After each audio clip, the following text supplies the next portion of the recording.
மாலை முரசு நேயர்களுக்கு வணக்கம். பீகார் மாநிலத்தினுடைய சட்டப்பேரவை தேர்தலானது 2 கட்டங்களாக நடைபெறுகிறது.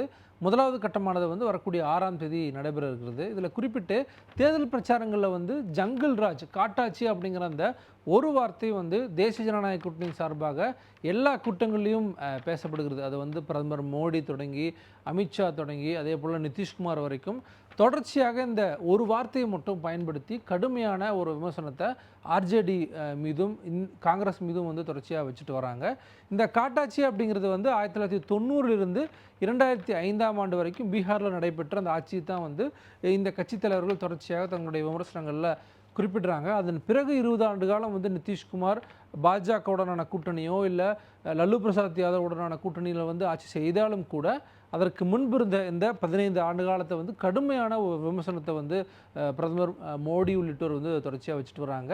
2025ஆம் ஆண்டு தற்போதைய இந்த தேர்தலில் மீண்டும் ஆர்ஜேடி தலைமையிலான அரசு அமையும் பட்சத்தில் காட்டாட்சி மீண்டும் பீகாரில் வர்றதுக்கான வாய்ப்புகள் இருக்குது அப்படிங்கிற அந்த ஒரு எச்சரிக்கை மணியும் மீண்டும் மீண்டும் குறிப்பிட்டு சொல்லிகிட்டே இருக்காங்க.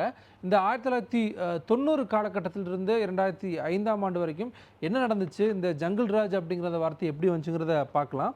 1990 அந்த காலகட்டங்களில் காங்கிரஸ் அந்த ஆட்சி காலம் எல்லாமே முடிந்து பல்வேறு மிக முக்கியமான தலைவர்கள் அந்த ஆட்சியில் இருந்திருக்காங்க. அவர்களுடைய அந்த ஆட்சி காலமெல்லாம் முடிந்து 90 காலகட்டங்களில் லல்லு பிரசாத் யாதவ் 35 வயதில் முதலமைச்சராக அந்த பதவிக்கு வராரு. அதன் தொடர்ச்சியாக அவர் ஆட்சியின் மீதான ஊழல் அப்படிங்கிற ஒரு மிக முக்கியமான விஷயம் இருந்தாலும் கூட 1997 காலகட்டங்களில் பாட்னா உயர்நீதிமன்றத்தில் ஒரு வழக்கு வருது. அதாவது அடிப்படை வசதிகள் பீகாரில் இல்லாமல் இருக்குது, அதே போல் தண்ணீர் அதிகமான இடங்களில் தேங்குது, மோசமான கால்வாய் அமைப்புகள், அதாவது புவர் ட்ரைனேஜ் சிஸ்டம் எல்லாமே இருக்குது அப்படின்ட்டு கடுமையான ஒரு விமர்சனத்துக்கு உட்பட்டு ஒரு வழக்கானது அந்த பாட்னா உயர்நீதிமன்றத்தில் தொடுக்கப்படுது. அந்த விசாரணையின் போது ஒரு மிக முக்கியமான அப்சர்வேஷனை அங்கே இருக்கக்கூடிய 2 நீதிபதிகள் கொடுக்குறாங்க. வேர்ஸ் தென் ஜங்கிள் ராஜ், அதாவது காட்டாட்சியை விடவும் மோசமாக தற்போது இருக்கக்கூடிய அந்த ஆட்சியானது பீகாரில் இருக்குது அப்படிங்கிற அந்த விமர்சனத்தை கொடுக்குறாங்க. அது மிகப்பெரிய ஒரு விஷயமாக மாறுது. அந்த ஒற்றை வார்த்தை தான் தற்போது வரைக்குமே ஆர்ஜேடி மீதான ஒரு மிக முக்கியமான விமர்சனமாக, ஒரு புள்ளியாக கட்சிகள் எடுத்து தொடர்ச்சியாக கடந்த 35 ஆண்டுகளாக பேசிட்டு வரக்கூடியதாக இருக்கிறது. தற்போது நடைபெறக்கூடிய தேர்தலில் முதல் முறையாக வாக்களிக்கக்கூடிய வாக்காளர்கள் அல்லது 30 வயது இருக்கக்கூடிய வாக்காளர்கள் அந்த ஜங்கிள் ராஜை பார்த்துருக்கக்கூடிய நபர்கள் கிடையாது. அப்படி இருக்கும்போது இது எந்த அளவுக்கு இந்த தேர்தலில் பெரிய அளவுக்கு எதிரொலிக்கும் அப்படிங்கிறது தான் மிக முக்கியமான ஒரு கேள்வியாக இருக்குது. குறிப்பிட்டு இந்த ஜங்கிள் ராஜ் அப்படின்னு சொல்லப்படக்கூடிய அந்த காட்டாட்சி சார்ந்த விஷயங்களில் ஒரு பக்கம் பாட்னா உயர்நீதிமன்றம் இந்த அப்சர்வேஷன் சொன்னாலும் கூட அந்த 15 ஆண்டு காலம் மிகப்பெரிய ஒரு சிக்கலை பீகார் சந்திச்சு அப்படிங்கிறத நம்ம சொல்ல வேண்டியதாக இருக்கிறது. மோசமான ஆட்சி முறை, மோசமான ஜிடிபி, அதாவது நாட்டினுடைய சராசரியை ஒப்பிடும்போது மோசமான ஜிடிபி, தேர்தல் நேரங்களில் பூத் கேப்சரிங் செய்யக்கூடிய விஷயங்கள் அதிகப்படியாக நடந்திருக்குது. அதே போல் ஆள்கடத்தல் சம்பவங்கள், குறிப்பிட்டு பெண்கள் மீதான வன்முறை சார்ந்த சம்பவங்கள் அதிகமாக நடந்திருக்கு. படுகொலை சார்ந்த கும்பல் படுகொலை இல்லை தனிநபர் படுகொலை, அதே போல் அரசியல் ரீதியான படுகொலை, ஜாதி ரீதியான படுகொலைகள் அந்த 15 ஆண்டு காலம் நடந்திருக்கு. அதன் காரணமாகவே மீண்டும் மீண்டும் அதை ஒரு ஜங்கிள் ராஜ், காட்டாட்சி அப்படிங்கிறத தொடர்ச்சியாக குறிப்பிட்டிருக்காங்க. 1990க்கு முன்பு வரைக்குமே காங்கிரஸுக்கு மிகப்பெரிய ஒரு ஆதரவு அந்த விஷயங்கள்லாம் இருந்தாலும் கூட 1989 பகல்பூர் அப்படிங்கிற ஒரு பகுதியில் மிகப்பெரிய ஒரு கலவரமானது வெடிக்குது. அதில் கிட்டத்தட்ட 800 இஸ்லாமியர்கள், 200 இந்துக்கள் ஆகிய 1000 பேர் கொல்லப்படுறாங்க. அந்த சம்பவத்துக்கு பிறகுதான் பீகார் மாநிலத்தில் இருக்கக்கூடிய இஸ்லாம்களுடைய அந்த வாக்குகளானது காங்கிரஸிடமிருந்து லல்லு பிரசாத்துக்கு மாறக்கூடிய அந்த விஷயத்தை நம்ம பார்க்க வேண்டியதாக இருக்கிறது. அதே போல் அந்த 1990 அந்த காலகட்டங்களில் மிக முக்கியமான ஒரு ரத யாத்திரையை அத்வானி முன்னெடுக்கிறாரு. அதை பீகார் மாநிலத்தில் லல்லு பிரசாத் தடுத்து நிறுத்துறாரு. அதுவே அவருக்கு மிகப்பெரிய ஒரு செக்குலர் ஃபேஸை கொடுக்குது. அதன் காரணமாக செக்குலர் ஓட்ஸ் அதிகப்படியாக லல்லு பிரசாத் யாதவ் நோக்கி வருது. அதுவும் அவர் ஒரு மிக முக்கியமான தலைவராக தொடர்ச்சியாக வெற்றி பெறதுக்கான ஒரு மிக முக்கியமான காரணமாக மாறிடுது. இது எல்லாமே இருந்தாலும் கூட தொடர்ந்து யாதவ் சமூகத்தை சார்ந்த மக்களுக்கு மட்டுமே ஒரு தலைவராக இருக்கிறார். அவர்களுக்கு வந்து முன்னுரிமை கொடுக்குறார். அவர்களுக்கான வேலைவாய்ப்பு வந்து அதிகப்படியாக வந்து வழங்கப்படுது அப்படிங்கிறது எல்லாமே வந்து மிகப்பெரிய ஒரு சிக்கலாக இருந்திருக்கிறது. யாதவர்கள் இஸ்லாமியர்கள், அதாவது ஒய்எம்ங்கிறது தான் வந்து அவங்களுடைய வந்து ஒரு டெஃபினேஷனாகவே சொல்லலாம். இந்த 2 சமூக மக்கள் இணைந்தால் ஆர்ஜேடி வந்து வெற்றி பெறும் அப்படிங்கிற அந்த விஷயம் தொடர்ச்சியாக பேசப்படுகிறது.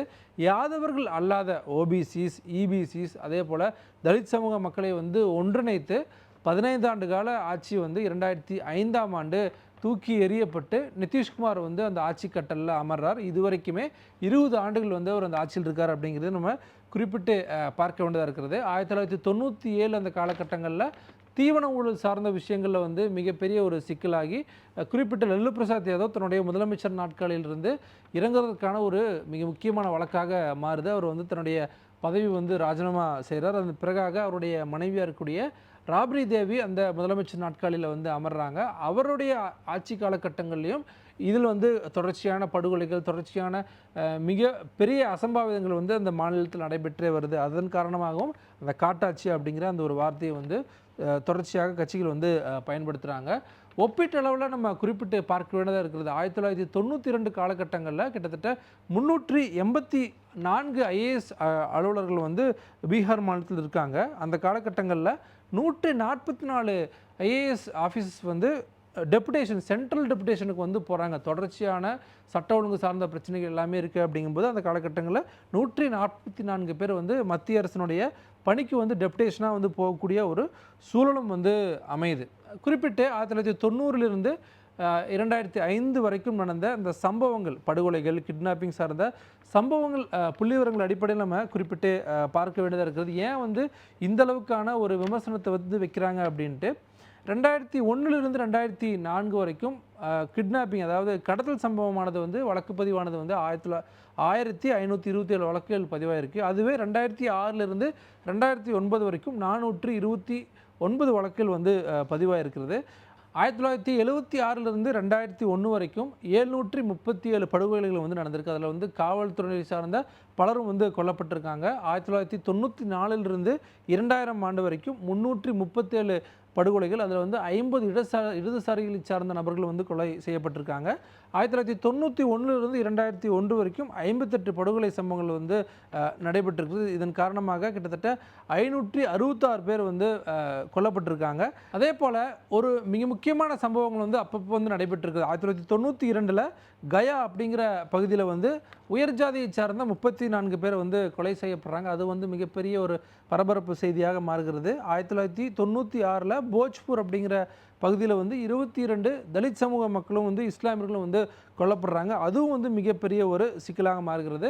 1997 98 ஆகிய காலகட்டங்களில் பல்வேறு படுகொலை சம்பவங்கள், குறிப்பிட்டு தலித் சமூகத்தை சார்ந்த விவசாய கூலிகள் வந்து அதிக அளவில் வந்து கொல்லப்படுறாங்க. அதே போல் அப்பர் காஸ்ட், உயர் ஜாதியை சார்ந்தவர்கள் வந்து கொல்லப்படுறாங்க. இது எல்லாமே மிகப்பெரிய ஒரு சிக்கலாக இந்த 15 ஆண்டு கால ஆட்சிக்கு வந்து மாறுது. 2 பேர், லல்லு பிரசாத் யாதவும் ராப்ரி தேவி ஆகிய இருவரும் வந்து மாறி மாறி முதலமைச்சராக இருந்திருக்கிறாங்க. ஆனாலும் கூட 2015 அந்த காலகட்டங்களில் தான் தேஜஸ்வி யாதவ் வந்து துணை முதலமைச்சர் அப்படிங்கிற அந்த பொறுப்புக்கு வந்து வராரு. அவர் வந்து தொடர்ச்சியாக இந்த பிரச்சனைகள் எல்லாத்தையும் கடந்து இளைஞர்களை நோக்கி இளைஞர்களுக்கான வேலைவாய்ப்பு வந்து உருவாக்கக்கூடிய ஒரு நபராக வந்து தொடர்ச்சியாக வந்து வேலை செய்கிறாரு. அந்த காலகட்டங்களில் செஞ்ச விஷயத்தை தான் தற்போது தேர்தல் பிரச்சாரத்தில் அவர் குறிப்பிட்டார். நான் வந்து குறுகிய காலகட்டங்களில் இவ்வளோ பேருக்கு வந்து வேலைவாய்ப்பு வந்து உருவாக்கியிருக்கேன். தற்போது நாங்கள் வெற்றி பெற்று வந்தால் ஒவ்வொரு குடும்பத்தினருக்கும் வந்து ஒருவருக்கு வந்து அரசு வேலை அப்படிங்கிற அந்த ஒரு வாக்குறுதியை வந்து தொடர்ச்சியாக வந்து கொடுத்துட்டே வராரு. இந்த விமர்சனங்கள் 1990 2005 வரைக்கும் வந்து இவ்வளோ படுகொலைகள், இவ்வளோ விஷயங்கள் எல்லாமே நடந்திருந்தாலும் கூட ஆர்ஜேடி அதற்கு எந்த மாதிரியான பதிலடி கொடுக்குறாங்க அப்படின்னா, கடந்த 20 ஆண்டு காலம், அதாவது நிதிஷ்குமார் வந்து பாஜகனுடைய ஆட்சியோ இல்லை ஆர்ஜேடியுடனான கூட்டணி ஆட்சி இந்த காலகட்டங்களில் வந்து கிட்டத்தட்ட 60,000 படுகொலைகள் வந்து நடந்திருக்கு அப்படிங்கிற அந்த ஒரு எண்ணை வந்து ஆர்ஜேடி தரப்பு சார்ந்த நபர்கள் வந்து குறிப்பிடுறாங்க. இது வந்து அரசு தரப்பில் வெளியிடப்பட்ட ஒரு நம்பர்ஸ் அப்படிங்கிறதையும் வந்து அவர்கள் தொடர்ச்சியாக வந்து குறிப்பிடுறாங்க. இந்த ஜங்கிள்ராஜை வந்து பார்க்காத ஒரு தலைமுறை தற்போது வந்து வாக்களிக்க போகுது. இந்த தலைமுறை யாரை தேர்ந்தெடுப்பாங்க அப்படிங்கிறதையும் குறிப்பிட்டு பார்க்க வேண்டியதாக இருக்கிறது. பெரிய அளவில் இந்த ஜங்கிள்ராஜ், காட்டாட்சி அப்படிங்கிற அந்த விஷயம் வந்து சோபிக்காது அப்படின்னு சொல்லப்பட்டாலும் கூட இந்த மாதிரி வந்து பீகாரில் நடைபெற்றிருக்கு. மீண்டும் இந்த கட்சி ஆட்சிக்கு வந்தால் இதே மாதிரியான ஒரு நிலைமை வந்து ஏற்படும் அப்படிங்கிறது தான் பிரதமர் மோடி, அமித்ஷா, யோகி ஆதித்யநாத், நிதிஷ்குமார் உள்ளிட்ட பலரும் வந்து வைக்கக்கூடிய ஒரு குற்றச்சாட்டாக இருக்குது. அதே நேரத்தில் ஆர்ஜேடி வந்து நாங்கள் இந்த தலைமுறைக்கான ஒரு தலைவர்களாக இருக்கோம், இந்த தலைமுறைகளுக்கான பல்வேறு விஷயங்களை வந்து நாங்கள் முன்னெடுப்போம் அப்படிங்கிறதையும் வந்து தொடர்ச்சியாக சொல்லிட்டு இருக்காங்க. லல்லு பிரசாத் அவருடைய ஆட்சி காலகட்டத்தில் மிகவும் பின்தங்கிய மக்களுக்கான பல்வேறு விஷயங்கள் செய்யப்பட்டிருந்தாலும் கூட இந்த படுகொலைகள், இந்த ஒரு மிக முக்கியமான ஆட்சி முறை சார்ந்த விஷயங்களை தான் வந்து தொடர்ச்சியாக மிகப்பெரிய ஒரு பிரச்சனையாக முன் வச்சுட்டு வராங்க. அது தற்போது அடுத்த தலைமுறை தலைவராக இருக்கக்கூடிய தேஜஸ்வி யாதவுக்கு எந்த மாதிரியான ஒரு வாய்ப்பை வழங்க போகுது அப்படிங்கிறதையும் வந்து மிக முக்கியமான ஒரு விஷயமா இருக்கிறது. இந்த ஜங்கல்ராஜ் அப்படிங்கிறது எந்த அளவுக்கு இந்த தேர்தலில் மிகப்பெரிய அளவில் எதிரொலிச்சு அது வந்து பாஜக கூட்டணிக்கு வந்து வாய்ப்பாக மாறுதா, இல்லை அது பெரிய அளவில் சோபிக்காமல் ஆர்ஜேடி கூட்டணிக்கு வந்து மிகப்பெரிய ஒரு வாய்ப்பாக மாறப்போகுதா அப்படிங்கிறத வந்து நவம்பர் 14ஆம் தேதி பார்க்கலாம்.